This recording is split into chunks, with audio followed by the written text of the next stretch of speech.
This time on Boneyard Revivals, the Hoodrich Crew Cab is back.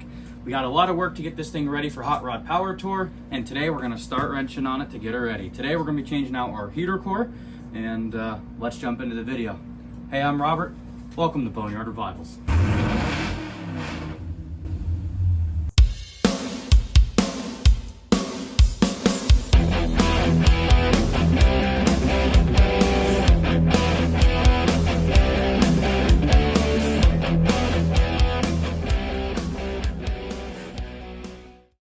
Want to go for a ride in my square body? Yeah.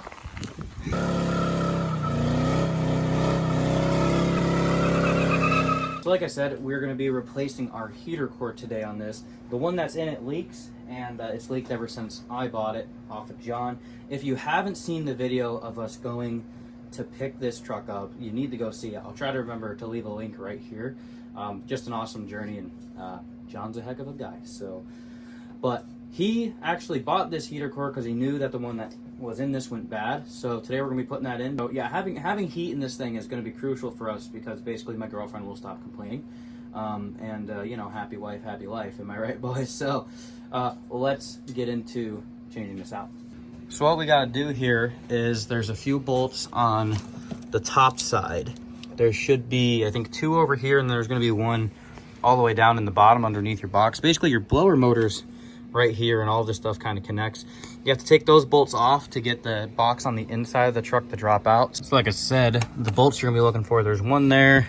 There should be 1 down here by my finger. I don't know if I can get camera in there all the way enough. Right there. So we got to get to that one, and then there's the worst one of them all is down here. It's kind of tucked in behind my hand, but it's underneath like this part of the box. So one of the other tricks that I'll do here too is for the one that's all the way down on the bottom on the right hand side, and then the one that's down all the way on the bottom on the left hand side, probably best if you get in there with a swivel because it's near impossible not to. So I'll use a long extension here. I don't know if this is probably like an 8 or 10 inch extension with an actual swivel, and then your deep 7/16 socket. I wrap tape around the actual swivel part itself because the swivels tend to flop around a lot. Putting that tape is going to add in just a little bit of rigidity, so as you can see, it still moves. But when you're down there trying to get it on there and it's just you know, flopping, the tape helps it not flop so much. So hopefully you just get it on there and just come off. If your hose are still connected to your heater core, you know, pull them off. All right, all 3 nuts are off. I'm going to be honest with you guys. That bottom left one sucks. It's a little difficult. So the best advice I'm going to give you is, when you're trying to do it and you get frustrated, it's okay to walk away and have a beer when it don't go together, all right? Relax the mind, you know, calm down. Take a sip of, you know, calm juice, and then, you know, then come back to it. The only reason why I'm telling you this is because I've been there and I've done this before, and I got mad at it and just kind of like slammed it together, and then I didn't put it back together right, and like the box was like half off and stuff. Just don't do that. Well, let's hop inside now. And pretty much the rest of the work, we have to pull the entire box down from the inside, and then we'll get to our heater core. So we're going to want to get our glove box out of the way here. Should just be those 4 bolts. If I'm not mistaken, these are 7mm, right? Indeed they are. All right, so now we're going to have to get this box out of here, that little lower box out of here, and then there's a long one. I don't know if you can see it back in the dash, but there's a long piece that goes all the way over to that side. We're gonna have to drop all of that out, and then there's gonna be a bunch of I think might be a vacuum line or 2. I know there's a few cables that we have to take up off top here to basically get to basically disconnect all that stuff so we can actually drop the box down.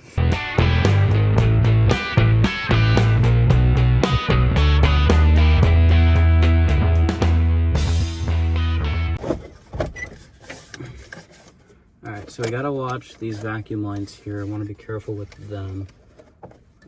Can I disconnect it when it shouldn't be? Half of this stuff's not even... Hold up. What? We have some broken stuff in here. That's broken.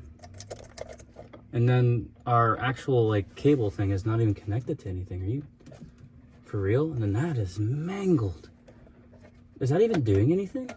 Does that even actually operate the door? What? So, like I said before, this guy is broken there.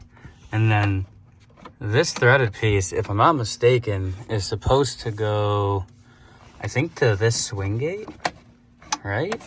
To that swing there. That doesn't kind of make sense, but I'm pretty sure that's supposed to be attached to something because that operates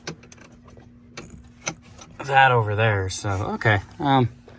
Yeah, but basically I think I need to disconnect this, which this isn't supposed to be broken like this. So that's neat. Because that actually, if I'm not mistaken, actually operates the door opening and closing. I signed myself up for another disaster. And I was going to mark this so I knew where to put it in the same location before. So when you go to put it back together, the door will still fully operate. But that's broken now, so I have no idea. And I don't have extra stuff to fully fix that. So you pretty much just have her about down and out. You got a vacuum line over here to this canister, and then you have this vacuum line and the other one. Where did she go? Oh, back here. This one goes down here on this side, and then that one there came off there. And then I removed the bracket piece up here, even though I didn't have to. It's just this little retainer clip. This usually should just screw off, but it didn't want to do that for me. Basically that releases that cable. I got to see if I have another one of these because this one is kind of messed up. But there you have it. Now she's out. We're gonna go take this inside. Our heater core is right here. We have a few other things we got to do to pull all that apart, and then we're ready to slap the new one in.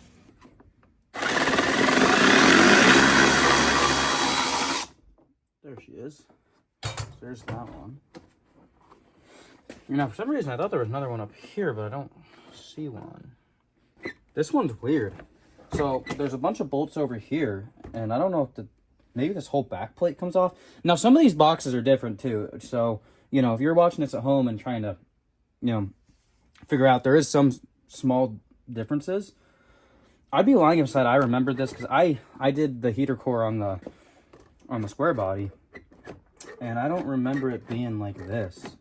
I don't remember pulling all this off. I just thought it was this piece, but I might have to pull this whole thing off. Can you tell me how this comes apart? No help at all.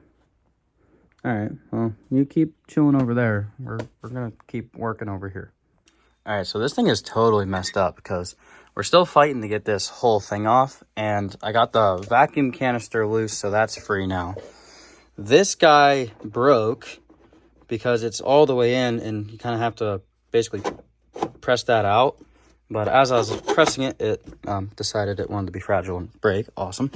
Between stuff missing, not being fully together, this thing's kind of messed up.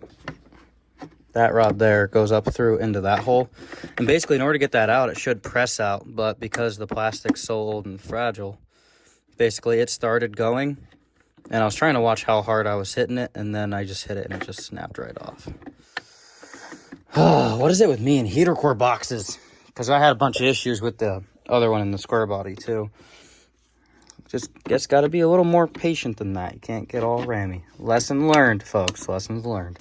All right, so I just pulled our old heater core out. Got the new one slipped in here. I'll flip it over quick and show you how. I got distracted again, and I apologize. I did want to show you how it all came apart, but then I just kind of like ADHD zoned out and just kind of like did it. And now I'm coming back and showing you. All right, so basically, like I said, this one's weird. I've never seen one like this before. I had to pull all the bolts out of the whole thing. This vacuum canister here had a bolt going through the middle of the mechanism for it. I had to pull that out as well. And then at that point, if I can pull the whole thing out again. Oh, come on. What are we caught on here? Oh, we're caught on the door here. So then it pulls apart like this. The whole thing comes out, which I'm not a very big fan of. But then once again, you have a screw here that comes out for this side. And this heater core isn't exactly the right one, but we're gonna make it work because I'm not ordering another one. And then there's this bracket that here, you got a bolt here and a bolt here. Just pay attention to orientation of the way it came out. And then of course, when it goes to putting it back in, the whole box only goes together one way. So it's kind of self-explanatory. You gotta line that groove up there with that lever going through for the swing door here. And then if you guys remember correctly as well, we broke the one door, this door that slid in there with this rod. This rod goes down through, well, down through the center of it like that. Basically, if you take a look at this rod, I actually finally got it apart all the way. See how crustified it is? That's the reason why it ended up breaking. There's a little plastic tab on the bottom here. This guy couldn't hold up, but I think I might have actually fixed it. It's ugly, but it works. Basically, I just took a solder gun, heat gun, whatever, but it has the trigger on it. Basically, it warms up.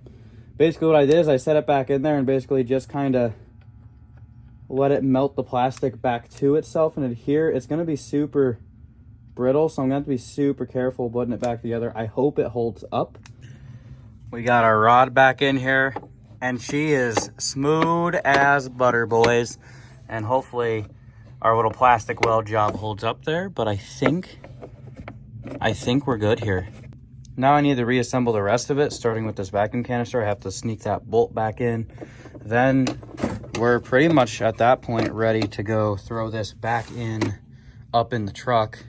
After I get all these perimeter bolts back in, then we're ready to throw it back in the truck. And holy smokes, boys, I think we dodged the bullet. And the lesson here to be learned is when a man's determined enough, he can fix everything. But if you don't break it in the first place, you'll have nothing to fix. Right? That makes sense?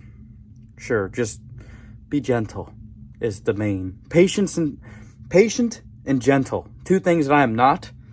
I encourage you to be, all right? Currently trying to slip that bolt and tape trick that we talked about earlier. Hopefully is gonna help us out here. And now if I did it right, oh, and it came right off the tape. Perfect.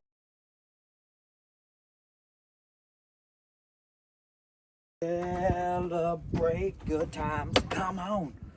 My heater box is fixed, come on. We'll have heat in the crew cab, come on.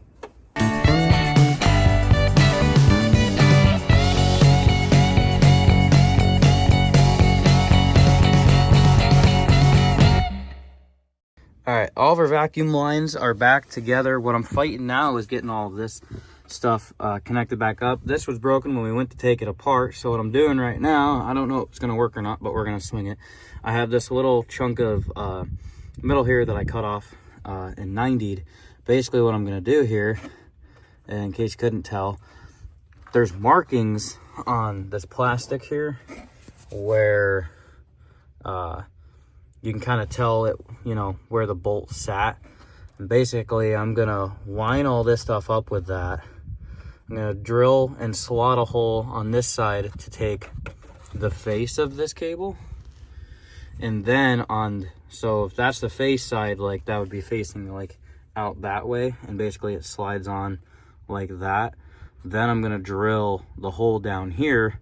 That's going to go into this guy and basically hold that in. So when I'm done, hopefully, I said hopefully, it will bolt together like that. That will retain this to that, and it will be in position where it needs to be, because the only other thing I would pretty much would have to do is get another one of these lines. That's not something that's going to be easily feasible.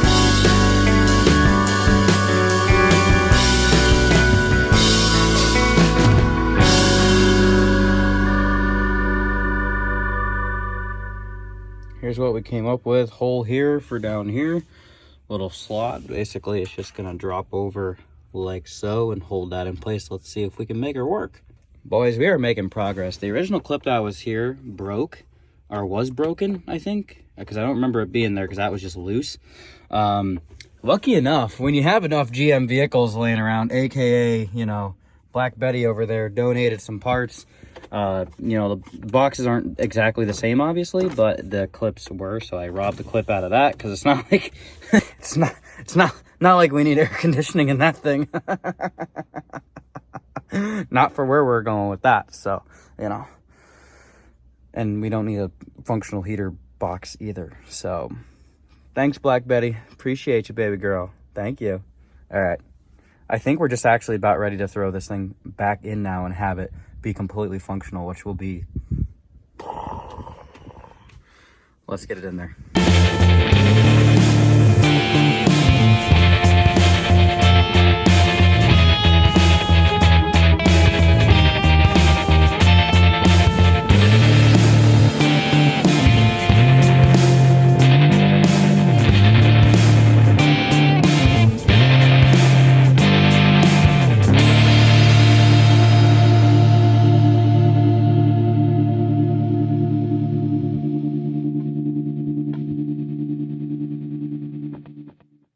All right, so we got all of our bolts in and we got our heater core hoses hooked back up. We just had to make sure we routed them right because when John was in here before, he just looped it from the rad to the engine just so nothing leaked. So usually your bigger one is the one that comes out of the engine, and then your smaller one, I think that's like a 3/4 and that's like 5/8 hose or something like that. But basically the smaller one's going to be your return back into the rad. Coming out of the engine, obviously you want all the heat from the engine for your heater core, so that's your feed line into it. So bolts are in, hoses are connected. Let's fire it up and see if this bad girl's got heat again. So obviously we're gonna have to let it warm up for a while before we can actually see if we have any heat, but it is a good time to make sure that it's functioning. Oh wow, it actually comes out of the vents now. Crazy. It didn't do that before. Must have did something right with it. We'll have her on hot as well and over on vent. I just noticed there's stuff missing. So if you look back there at that guy right there, it's actually leaking all the air out. That's supposed to be the one, if I'm not mistaken, that comes over here to this one. So that's missing. So all the heat is just kind of blown out of there.